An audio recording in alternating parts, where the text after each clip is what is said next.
You're nice. I'm nice. I mean, we're nice. We're nice, kind, lovely people. We're a lovely community. We have lovely, pleasant interactions. When we see people, we're walking in the village. This is now pre-COVID, but we were walking in the village and we'd wave. We had lovely, beautiful interactions. We're nice, kind people. But kindness is not enough for this world. I used to really enjoy walking around 3rd Street. I'd like to see people on their first dates, the restaurant's super busy, street performers, people laughing and being together, walking around. Also, people would come up to me and ask me for help. And I was highly polite. I would often say, I'm sorry, I simply don't have any money. I was beyond kind in my words, my tone. I made eye contact to make sure that they felt heard as a person. And yet, I can help. My kindness in that moment was not enough. And there was one time when my wife Jen and I were walking down 3rd Street and a woman came up and asked for help. At this point, I'd been starting to provide food when asked, and so Jen already knew what was going to happen. She said, it's okay, we'll be late to where we're going. I asked, can I go into Coffee Bean and buy you something? If you're not hungry now, I'll buy you a small gift card. What is it that you want? So she told me what she wanted. I went in, I bought it, I came out, and I listened. She told me her situation. She told me how she got there. She wanted to make sure that I knew that this was not something that she chose. We talked for a bit more, and then she continued. To walk down the street, to be kind, to have niceties, to say hello, it's nice. But if you walk away and in your mind you justify the positions that we each find ourselves in as if it were meant to be, or that someone else was less than, well then simply put, your kindness is wasted. Now don't understand me. Please continue to be polite. I don't want to stop that. Continue to be fair, to show respect to others. But showing respect is different than recognizing the B'Tselem Elohim, the godly reflection that every single person has. And in our tradition, there is an emphasis on the notion of kindness. The Talmud says that there are, well, actually really Pirkei Avot, but the Talmud talks about it for a while, that on 3 things, Torah, Avodah, and Gemilut Chasadim. Gemilut Chasadim, acts of loving kindness, is one of the most basic 3 pillars of human behavior. But is that really what the word chesed, kindness, means? The word chesed first appears in Torah to communicate God's kindness and love towards humanity, as well as human kindness between 2 people.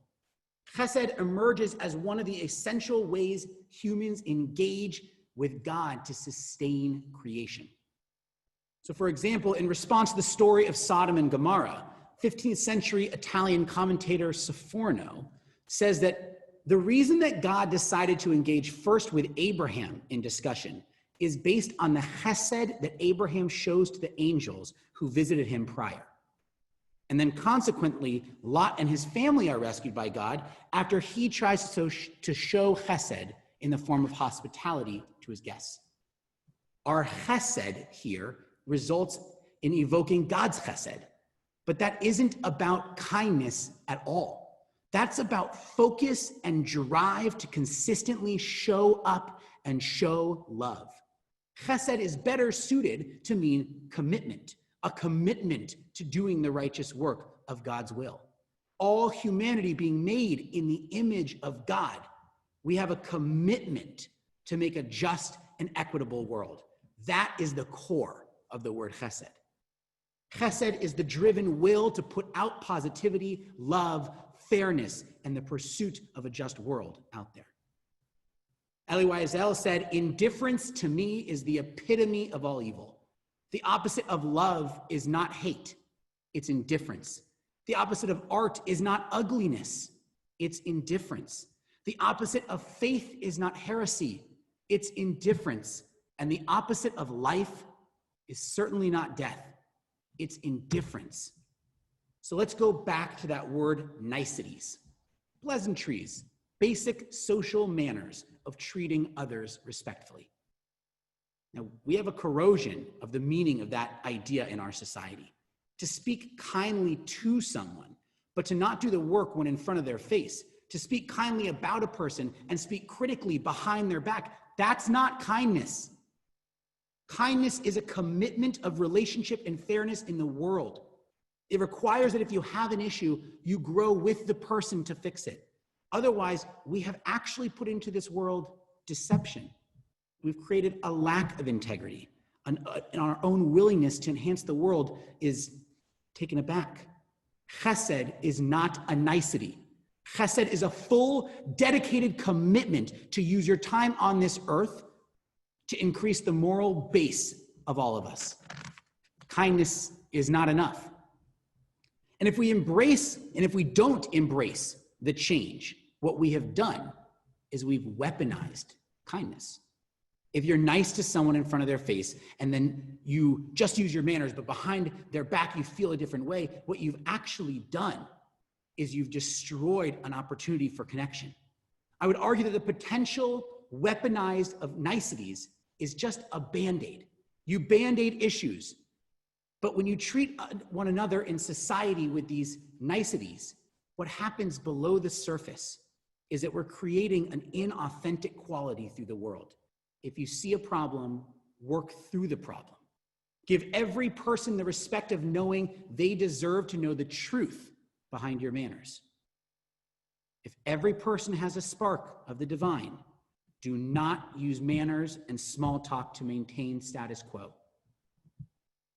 So what do? Rabbi Akiva says of the words of Leviticus, love your neighbor as yourself, that this is the most important rule in Torah. Not acknowledge them, not consider them, not tolerate them, love them. Provide for them a world that they can thrive in. Finish the work of the story of creation. God handed us a moldable and beautiful world. And if we just stop and let it concretize and then crack in the shape God left it, we would be doing a disservice to the divine. And make no mistake, kindness is not only not enough, true committed kindness is not a weakness. I'm not suggesting that kindness trumps self-care. Self-preservation does not need to come at the expense of others. That's a truly toxic notion that we have built in society to justify a way of thinking. Chesed holds the recognition that our relationship from soul to soul is divine, and that pure and loving interaction with others is our access to God. So recognizing that someone has to have a situation that they have because that's the way that I can get ahead with my life, it's not true. I heard on a podcast a speaker ask me the following exercise. I want everyone to close your eyes and imagine you're being born into this world. You don't know the color of your skin. You don't know your gender. You don't know your ethnicity. You don't know anything about the person that you are going to be, except you're going to be born into this society.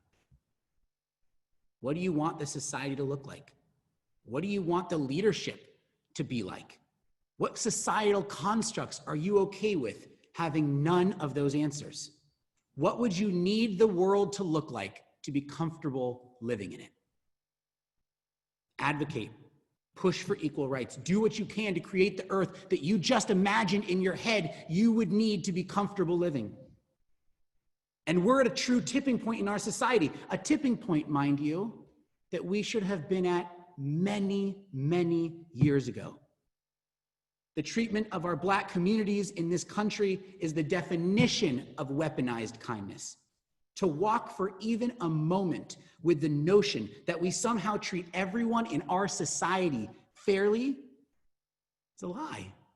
We systemically have not done what is needed to create an equitable and fair and just foundation for everyone. And I'm not suggesting that that means an entire society is racist. I'm suggesting that complacency or unintentional blinders we've put on have only calcified the injustice in our society, seeping its way through every aspect of life, poisoning the wells that we drink from each and every day, creating two tracks, Two different sets of opportunity for folks just by being who they are. Not being racist is not an answer to chesed. What we have to do is look to be anti-racist. At its core, anti-racist means to advocate and actively participate in change, not just be a nice guy. To own our own role in racism simply by not actively working to uproot it. When we do not take steps to find a more fair starting point for every soul born in our society, we are accepting injustice. And that makes kindness a stumbling block when it comes to the truth of this work, so be it. We need to wrestle. We need to feel the pain of knowing that being nice, being kind, it simply is not enough. I've lived a life of racist complacency by not actively stepping up to own the biases that I benefit from just living day to day. So as a community, we have to tackle this and begin the work of being anti-racist. And we'll start that through a book club with our Tikkun Olam programming. The first book will push us to confront our own experiences, our own complacency with racism, recognizing that each time that we defaulted to not being racist, we honestly allowed for this ugly suppression of others to garner more strength, allowing for years of existence to make it nearly impenetrable to change.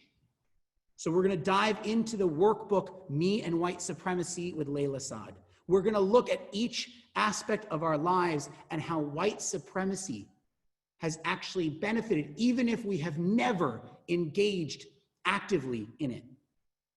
And together, we can manifest a truly more just and righteous world once we recognize our own role in it. We were never called upon just to repair the world. We're called upon to enhance the world, to make it better, to repair every soul so every soul can live up to its potential. Kindness isn't enough. We have to change the system of judgment. We have to eradicate the need to stand here and even talk about kindness in the first place. So let us engage in the true meaning of chesed. Let us be agents of change and constructive improvements to the world we are given. And let us join God in creating a more whole, fair, and kind world. Shana Tova.